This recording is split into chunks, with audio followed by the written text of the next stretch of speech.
Hi guys! So welcome to my vlog. My name is Ivan Wakinsikal dito from 1ECEA.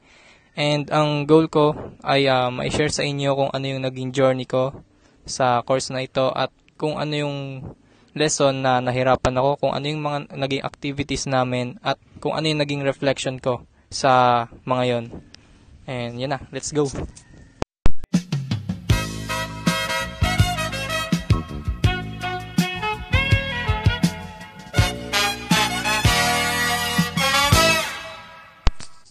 So, ang unang natatandaan ko na activity na pinagawa sa amin ng prof namin na si Sir Jim ay yung umattend daw kami sa orientation at magbigay ng attendance sa GC. And ito yon, edit ko yan mamaya, makikita nyo yan. Tapos, ako yung nasa gitna doon. And yung sa katabi ko naman si Salazar at si Sir Vin from 1ECA yun si Sir. So, ayun guys, nakat yung video. So, anyways, si Salazar naman, naging kaklase ko siya nung high school. Tapos naging kaklase ko ulit siya ngayon. Kaso nag-drop na siya, ewan ko kung bakit. Nahirapan na ata sa chemistry. Tapos, yung mga susunod na ipapakita kong video tsaka picture, explain ko na lang kung ano yung context ng mga yan. Okay. Bale, ito yung first time na pupunta kami ng laboratory. And excited ako nun kasi ini-imagine ko na ganito yung itsura ng labo. Yan. Siyempre, pag kasi sinabing laboratory, na unang napasok sa isip ko is malamig, maliwalas, malinis. Yan. Pero ganito yung itsura talaga.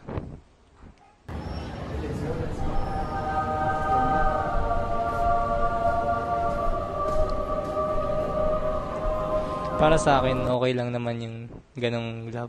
Kaso, ang init, tsaka wala masyadong hangin. Yun lang yung naging problema ko doon. Tapos, ito yung naging first activity namin. Hello sa inyo lahat. So, welcome sa ating chemistry lab. Bali, ang ginawa lang namin dyan is nag-drawing kami ng yung sa GHS pictograms.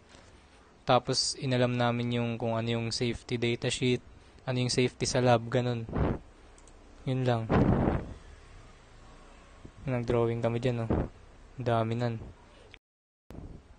Sa mga hindi po nakakaalam kung ano yung SDS tsaka GHS, ayun po yung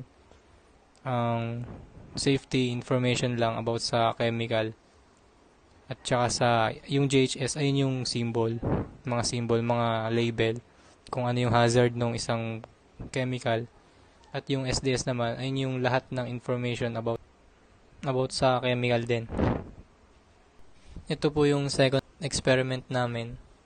Sa second experiment po ay laboratory apparatus, measurement, and conversion po yung ginawa namin dyan.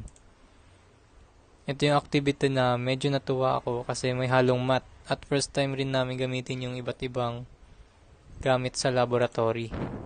Yan. Tsaka nakakatuwa rin talaga yung gantong klaseng activity eh. Ilan na? 34 seconds. Tapos ito naman po yung third experiment namin. About siya sa molecules. Nag-construct po kami ng iba't ibang molecules gamit yung mga yan. 3D molecule set. Yan po yung mga ginawa namin.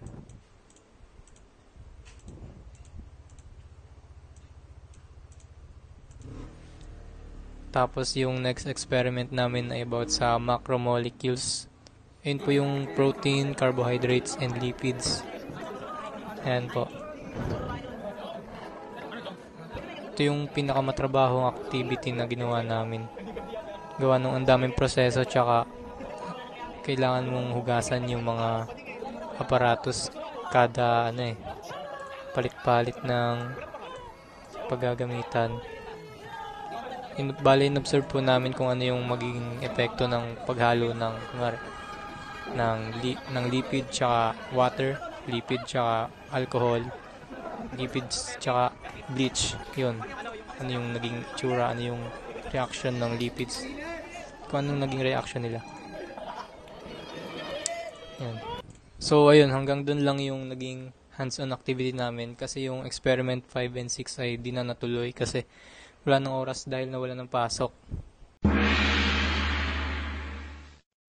Yung reflection ko po about sa naging experience ko sa course na Chemistry for Engineers, masasabi ko po na yung course na to ay yung may pinakamaraming pinagawa or gawain. Kasi every week may bago kaming experiment, ibig sabihin bagong lab report, tsaka activities na rin. Syempre nakaka-overwhelm din po yun, pero natutunan ko rin po siyang i-appreciate.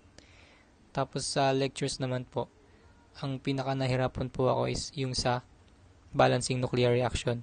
Medyo nakakalito po kasi siya para sa akin kasi minsan word problem po yung given, tsaka yung mga mga symbols niya, doon din po ako nalilito. Tapos doon po ako na-realize na iba po yung level ng mga hands-on activities. Tsaka yung feeling na makuha mo yung result o yung sagot sa experiment na ikaw po mismo yung gumawa. And masasabi ko po na overall, medyo challenging po yung chemistry pero worth it po yung pag-aralan to. Ayun lang po. Thank you.